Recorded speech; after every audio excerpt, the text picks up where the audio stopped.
Tidak ada yang tetap. Yang tetap itu ialah berubah. Berubah itulah ketetapan yang ada dalam dunia. Panas sangat terik, benar, nanti akan hujan. Hujan sangat lebat, benar, nanti akan panas. Di suatu tempat terjadi hujan yang lebat, berhari-hari timbul banjir. Ya, banjir itu tidak tiap hari, nanti dia kering lagi.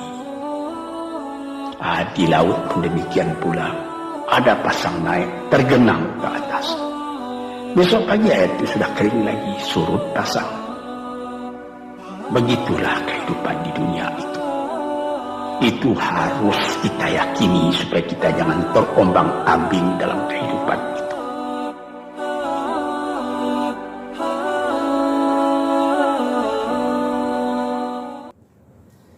Dari Lantai Dasar Sentral Bisnis Jakarta Islamic Center 107.7 FM Radio JIC Suara Peradaban Islam Jakarta. Assalamualaikum warahmatullahi wabarakatuh. Mitra JIC, alhamdulillah senang sekali hari ini kita jumpa lagi. Bagaimana kabar mitra semua? Semoga sehat selalu. Kita sudah masuk di edisi yang ketiga sebuah perjalanan program yang spesial di bulan Ramadan, Jelajah Seni Islam. Kalau sedikit Andi ulang ke belakang bahwa seperti yang sudah disampaikan oleh narasumber kita, ada 4 genre yang khusus kami hadirkan untuk Anda semua di Jelajah Seni Islam ini. Yang pertama yang sudah kita lewati 2 pekan sebelumnya, yaitu tentang puisi. Nah, yang kedua kemarin tentang tari, dan yang ketiga ini tentang prosa. Yang keempat nanti seperti apa kita tunggu nanti ya. Tapi sebelum itu Mitra JC kami ingatkan untuk Anda terus bergabung bersama kami di 107.7 FM. Dan juga mitra bisa bergabung melalui audio streaming di www.islamicstripcenter.org.id atau di Facebook kami Radio JIC. Dan jangan lupa untuk Anda bisa terus menonton video ini berkali-kali sekalipun di channel YouTube kami JIC TV dan juga JIC Channel. Silakan untuk itu like, share, komen, dan subscribe agar kemanfaatan program kita terus meluas tentunya. Sudah hadir bersama kita program tetap, narasumber tetap di program Jelajah Seni Islam, Ibu Hani Fitria, yang hari ini punya amanah Kepala Subdivisi Seni dan Budaya Jakarta Islamic Center. Sebelum kita masuk ke pembahasan, Bu Hani kita akan sapa terlebih dahulu. Bu Hani, assalamualaikum. Waalaikumsalam, Bang Andi. Ya, sehat. Alhamdulillah. Alhamdulillah. Weekend ketiga di hari Sabtu ini juga pertemuan ketiga di Jelajah Seni Islam. Betul. Genre ketiga ya. Betul. Ibu menyapa mitra JC biar kuah kita semakin kuat juga. Baik. Assalamualaikum warahmatullahi wabarakatuh. Apa kabar mitra JIC? Senang sekali bisa hadir kembali di genre ketiga dari Jelajah Seni Islam. Dan selamat menunaikan ibadah puasa Ramadan 1442. Semoga Allah terima semua amal ibadah kita di bulan suci Ramadan ini. Amin. Amin ya rabbal alamin. Pagi menjelang siang ini mitra JC pasti masih tentunya belum merasa letih ya. Artinya belum begitu terasa lapar juga. Untuk itu rasanya program kami bisa diikuti sampai tuntas nanti tentunya. Baik mitra JC, narasumber begitu banyak referensi untuk menghadirkan sastrawan tentang prosa ini, tapi dari sekian banyak beliau menemukan satu sosok sastrawan yang cukup fenomenal dari sejak di masanya sampai sekarang tentunya. Dan kalau 2 pertemuan sebelumnya kita cenderung dari keduanya dari luar negeri. Nah, hari ini kita ke dalam negeri, ada sosok mungkin mitra, sosok ini cukup terkenal bagi kita, sosok Hamka, Haji Abdul Malik Karim Amrullah. Nah, seperti apa beliau, kita akan langsung bersama dengan Bu Hani. Bu Hani, kita akan berbicara tentang Hamka. Ya. Dari keluarga seperti apa? Iya, untuk Hamka ini memang sengaja kita hadirkan Jakarta Islamic Center untuk kita eksplorasi lagi tentang Hamka, karena memang beliau bukan hanya sekedar terkenal di Indonesia, tapi juga sampai ke Asia Tenggara. Itu yang merupakan kebanggaan kita sebagai umat Islam. Hamka sendiri itu adalah nama pena dari sebetulnya nggak ada hajinya, tidak ada hajinya, cuma ditambahkan haji di Hamka. Nama aslinya adalah Abdul Malik Amrullah. Abdul Malik Karim Amrullah. Jadi Hamka jadi ditambah haji Abdul Malik Karim Amrullah. Ya. Beliau lahir di Sumatera Barat, yaitu di Sungai Batang tahun 1908, kemudian wafat di Jakarta 1981. Jadi beliau itu memang lahir dari keluarga yang terkemuka, tokoh Islam terkemuka di Minangkabau. Namanya ayahnya bernama Raja Rasul, itu panggilan sebenarnya karena memang ayahnya itu sering menyampaikan membawa Islam pembaharuan di Minangkabau, makanya disebut sebagai Raja Rasul. Jadi nama ayahanda adalah Haji Abdul Karim Amrullah atau disebut Hamka. Kalau tadi kan Hamka ada Maliknya, Abdul Malik Karim Amrullah. Nah itu beliau memang salah satu tokoh yang punya keislamannya kuat. Nah, sedangkan ibunya adalah Sofia. Sofia itu justru punya kekentalan adat yang kuat. Jadi dua orang tua ini mempunyai dua prinsip yang berbeda, walaupun sama-sama Muslim dua-duanya, tapi ayahanda lebih kuat di sisi keislamannya dan ibunda lebih kuat dari sisi keibuannya dan adatnya. Jadi kalau di Sumatera Barat itu kan matrilinealnya itu kan sangat kuat seperti itu. Jadi itulah sosok sedikit gambaran tentang bagaimana sih profil dari Hamka itu sendiri. Nah kalau kita kaitkan dengan tema kita hari ini, genrenya adalah seni prosa. Nah kenapa begitu kuatnya sosok Hamka ini di dunia seni? Iya, sangat kuat karena memang sebetulnya beliau itu sebetulnya banyak ada penjaga-penjaga penyair atau penulis-penulis yang hadir pada zaman waktu itu. Tapi Hamka itu memiliki keunikan tersendiri karena memang pertama waktu pada zamannya itu di Balai Pustaka itu ada penerbit memang buatan dari Belanda, itu memang untuk menampung aspirasi dari masyarakat Indonesia di tanah air dari berbagai wilayah Jawa, Sunda dan lain sebagainya, menampung aspirasi dan gejolak nasionalismenya itu dialihkan biar mengalir di tulisan, makanya ditampung melalui Balai Pustaka ini. Dan perbedaan dengan pujangga lain, Hamka itu memiliki nuansa Islam yang sangat kuat. Sangat kuat ya, nuansa Islamnya karena memang beliau punya latar belakang pertama dari kakeknya. Jadi sejak kecil umur sebelum 12 tahun pasti masih kecil sekali, kakeknya itu sering membawa Hamka itu berjalan ke Danau Maninjau di Sumatera Barat yang memang sangat indah waktu itu, sampai sekarang juga masih indah. Nah itu sekalian dibawa ke sana, sekalian dibacakan pantun lama. Jadi kakeknya itu benar-benar memberikan fondasi yang kuat tentang seni. Dari situ Hamka menyukai seni mulai dari keindahan alam dan juga dari yang disampaikan oleh kakeknya. Dan di samping itu Hamka juga karena memang anak kecil itu kan sama di mana-mana ada kenakalan. Jadi Hamka itu dari kecil memang kecilnya nakal sampai hampir sudah lebih dari 2 kali dikeluarkan dari sekolah. Jadi Hamka itu akhirnya lebih banyak menyibukkan diri baca-baca tentang karya-karya dari Balai Pustaka, penulis Balai Pustaka yang pada saat itu sangat terkenal. Juga karya-karya dari Cina, tulisan-tulisan yang cerita-cerita tentang dari Cina. Kemudian dari penerjemahan Arab-Arab itu dibaca. Ada nama perpustakaan di sana namanya Zainauro. Di sana Hamka sering kali berkunjung dan membaca karya-karya yang ada di sana seperti itu. Jadi pengaruh dari itulah yang membuat dia memiliki jiwa seni sampai saat ini dia menjadi sastrawan. Itu cikal bakalnya dari situ. Jadi kakek menurunkan spirit yang kuat dan lingkungan juga, alam juga, kemudian habit dia membaca karena sudah tidak bersekolah lagi, walaupun memang sudah bisa membaca dan menulis pada saat itu, tapi dia lebih menyibukkan diri tidak di sekolah lagi karena kan berapa kali dikeluarkan gitu, karena kenakalannya. Jadi beliau lebih membaca buku yang tadi saya sebutkan dari Cina dan penerjemahan bahasa Arab dan juga dari Balai Pustaka, karya-karya penulis dari Balai Pustaka itu banyak dia konsumsi saat itu. Artinya keluarnya dia dari sekolah terus bukan karena adanya konflik di keluarga atau bagaimana? Karena memang kenakalan dia natural anak-anak seperti itu. Memang kalau katanya kalau orang kita kan mungkin banyak ide-ide gitu. Jadi mungkin saat itu Hamka itu nakalnya itu sebenarnya nakal yang baik sebenarnya mungkin, cuma karena beliau itu mungkin lebih menyukai belajar bebas mungkin ya. Saya melihat sejarahnya seperti itu. Beliau dikeluarkan dari sekolah untuk kesekian kalinya dan akhirnya tidak bersekolah secara formal. Oke.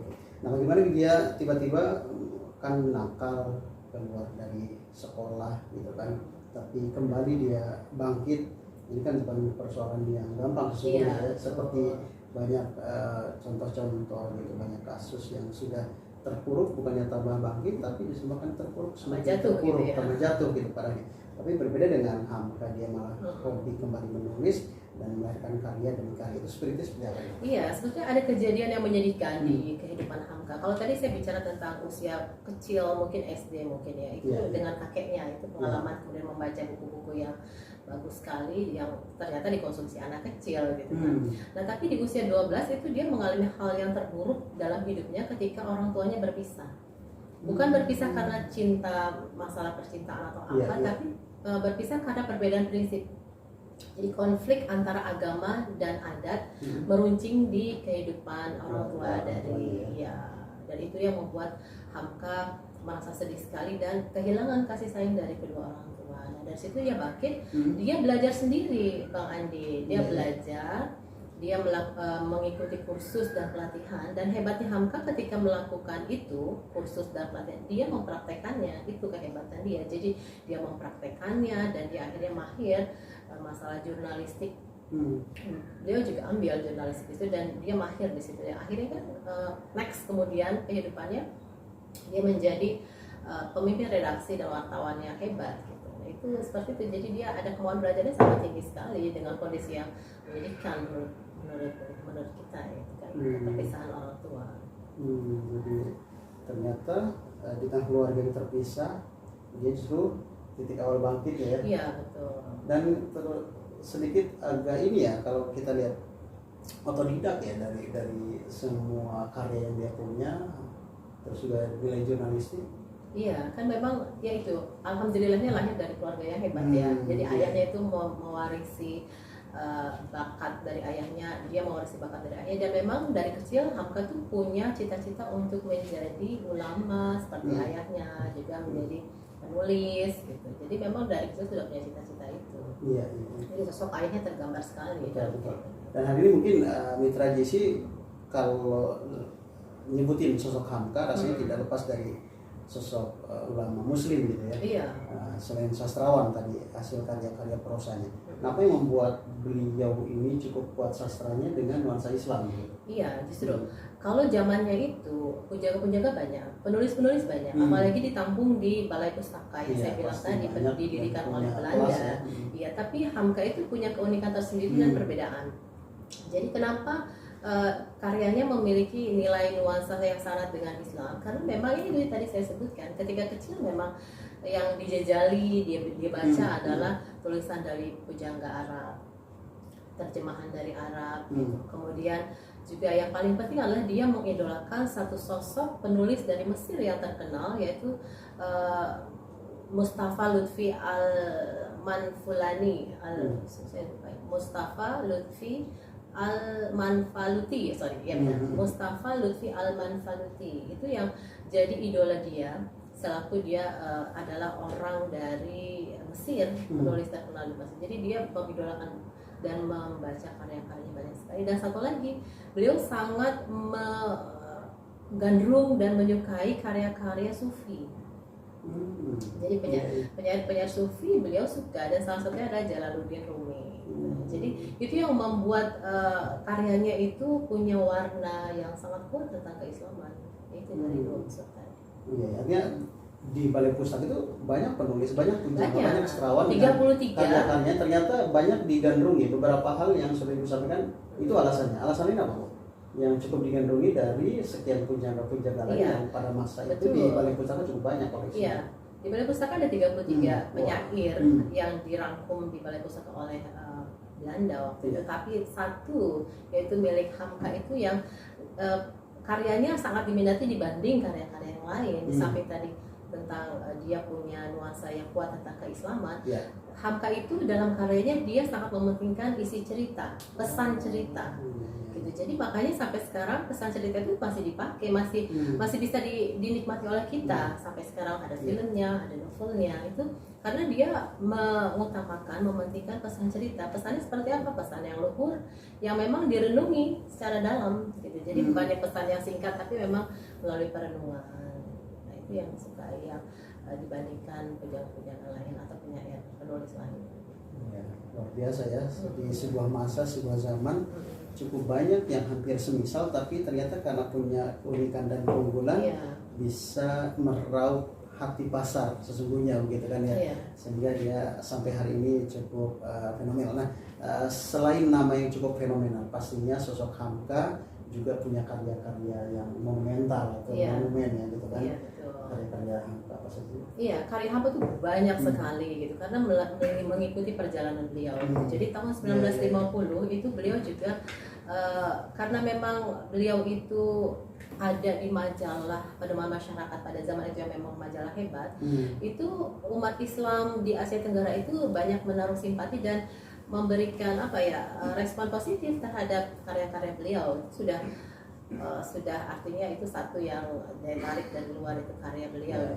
Nah, dulu waktu usia 17 tahun, kan tadi saya bilang 12 tahun bercerai ke orang tuanya. Juga pada pada usia 17 tahun beliau sudah punya karya pertamanya Khatibul Ummah, itu kumpulan pidato beliau. Nah, karyanya banyak sampai ada beliau melanglang buana ke daerah negeri Arab. Beliau juga punya karya novel-novel seperti misalnya Mandi Cahaya di Tanah Suci. Itu sebetulnya kan bahasa-bahasa zaman sekarang ya. Iya kan, cahaya di langit Eropa seperti itu Hamka sudah punya dulu lebih awal. Mandi Cahaya di Tanah Suci itu ada. Nah, tapi ada 3 karya monumental yang beliau miliki yang memang karya itu bisa dinikmati sampai sekarang, masih up to date sampai sekarang. Itu satu adalah Di Bawah Lindungan Ka'bah. Juga yang kedua adalah Merantau ke Delhi. Yang ketiga adalah Tenggelamnya Kapal Pander. Itu yang 3 monumental, dan itu kalau nggak salah ada film semuanya ya, film semuanya. Dan itu 3-tiganya itu sebenarnya punya kaitan erat dengan kehidupan beliau. Jadi kenapa? Seperti apa sih jalan cerita atau ide cerita dari ketiganya itu? Tiga-tiga itu sebetulnya ada beberapa unsur. Pertama, perjalanan hidup beliau itu selama dari kecil sampai kemudian merantau kemana-mana. Kemudian yang kedua dari konflik orang tuanya yang bercerai, yang dia mengalami kesedihan. Dan yang ketiga adalah konflik adat dan agama di Minangkabau. Itu merupakan unsur-unsur yang ada di ketiga karyanya. Sangat berpengaruh sekali tulisannya. Karya yang monumental gitu kan. Karena begitu banyaknya karya-karya beliau, tapi 3 di antaranya yang cukup monumental bukan difilmkan gitu kan. Betul. Itu mengisi dalamnya termasuk unsur-unsur yang 3 yang dialami itu. Jadi kesedihan dia, konflik agama dan adat, dan perjalanan hidup dia yang merantau. Nah, itu semua ada tercakup di karya-karyanya. Iya, betapa seni itu nilai karya yang cukup mahal ya sebenarnya. Seperti Hamka, luar biasa perjalanannya dan banyak yang dituangkan dalam episode kehidupannya dalam karya-karya besarnya gitu. Bahkan tadi sebutkan ada 3 yang cukup monumental dan fenomenal karyanya, bahkan difilmkan, artinya cukup kekinian juga pada ini ya. Iya, masih gitu, update sampai sekarang. Betul. Karena memang itu ya keresahan-keresahan dari dia itu kan juga mungkin mewakili dari keresahan orang-orang di Indonesia, juga keresahan konflik keluarga, juga mewakili dari keresahan yang orang tuanya bercerai. Termasuk yang ketiga keresahan adat sampai sekarang kan, matrilineal itu masih berlaku, masih bersinggungan. Tapi saya kenapa mungkin sudah jalan sejajar saat ini antara adat dan agama di Minangkabau ya berjalan aja. Iya. Baik, kita kembali meyakinkan Mitra JIC untuk terus bergabung bersama kami karena kita masih punya beberapa hal yang akan terus kita bincangkan menemani Mitra JIC di tengah puasa kita. Anda tetap bersama kami di Jelajah Seni Islam edisi yang ketiga atau pertemuan yang ketiga.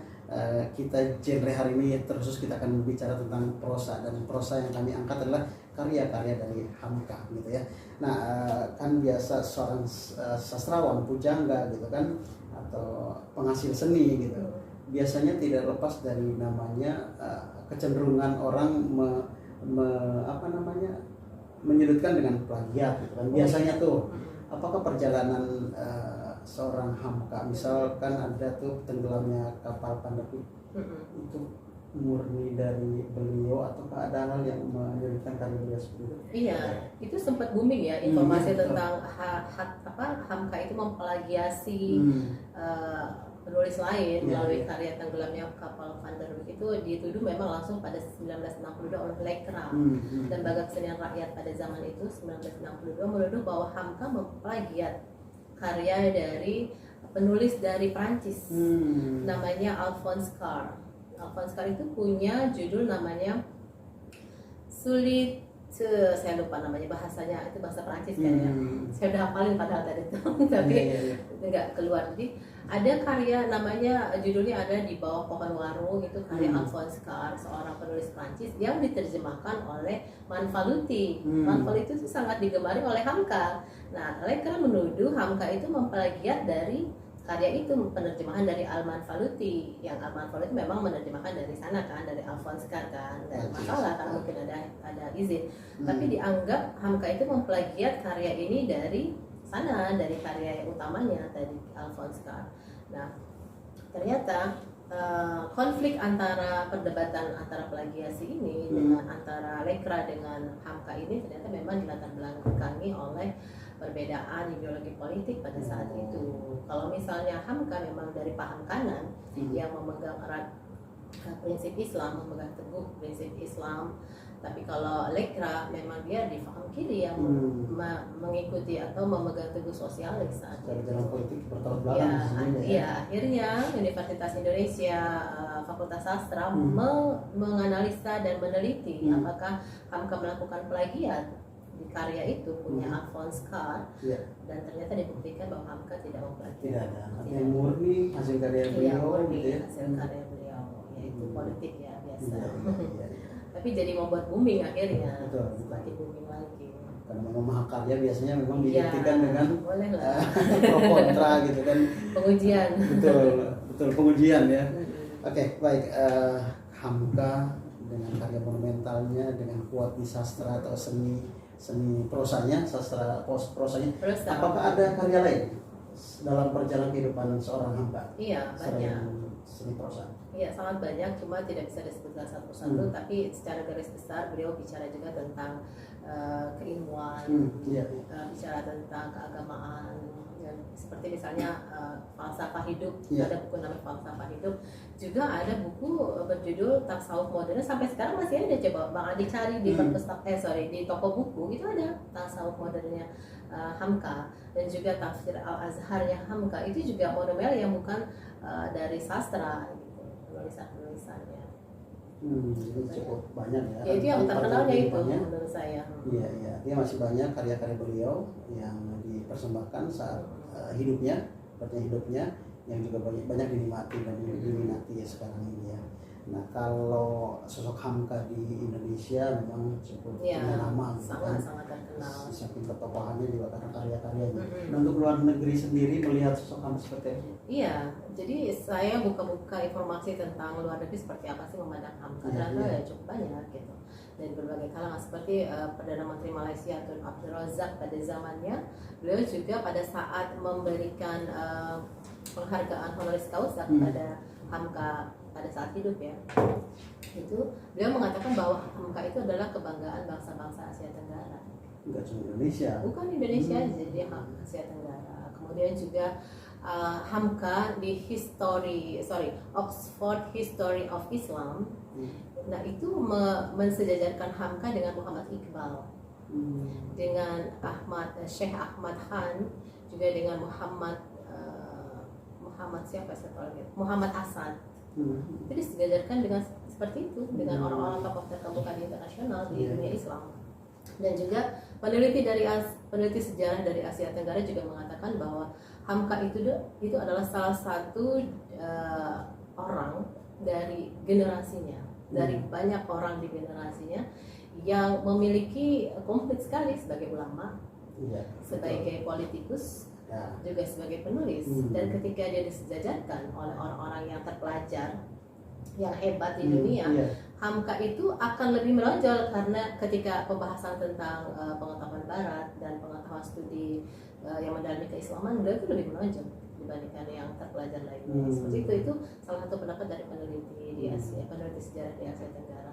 Juga Presiden keempat kita, Bapak Abdurrahman Wahid, juga menyatakan bahwa Hamka itu adalah memiliki orientasi pemikiran yang merespon kebutuhan masyarakat akan perubahan. Jadi memang dia itu bukan sekedar menulis tapi melihat bahwa masyarakat ternyata masyarakat Islam butuh perubahan, masyarakat Indonesia butuh perubahan lebih baik. Jadi memang ketika menulis itu respon dari kalangan perkotaan dan pedesaan itu sangat baik. Jadi mereka itu, jadi Hamka itu sebagai pemersatu dari masyarakat pedesaan dan perkotaan. Jadi ketika melihat tulisan Hamka ada kesamaan di sana. Di pemersatu. Dan juga dari Nur Faris Majid juga mengatakan bahwa sosok Hamka sudah berhasil merubah postur ulama atau kiai yang apa ya bahasanya ya, kiai yang dekil lah istilahnya, menjadi kiai yang menimbulkan respect dan hormat.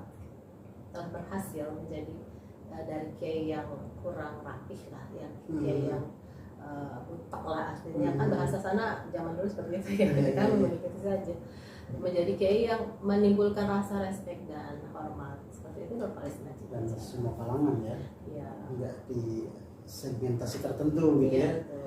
Wah, luar biasa ya. Mitra JIC kita merasa jadi ingin punya karya yang bisa menghasilkan, tidak saja mungkin kalau hari ini kita lebih cenderung setiap karya adalah komersil, tapi tidak demikian, ada hal yang cukup lebih memuaskan bagi ya. kita gitu kan. Maka Mitra JIC dengan setiap kondisi yang sedang kita temukan hari ini, sepertinya ini peluang besar bagi kita untuk melahirkan karya. Dan rasanya kalau Andi Umar melihat Bu Hani, tidak ada kata terlambat untuk berkarya ya. Berapapun usia kita begitu kan, apapun latar belakang kita, seperti Hamka tadi justru dari serpihan perjalanan kehidupannya justru melahirkan karya yang sangat luar biasa.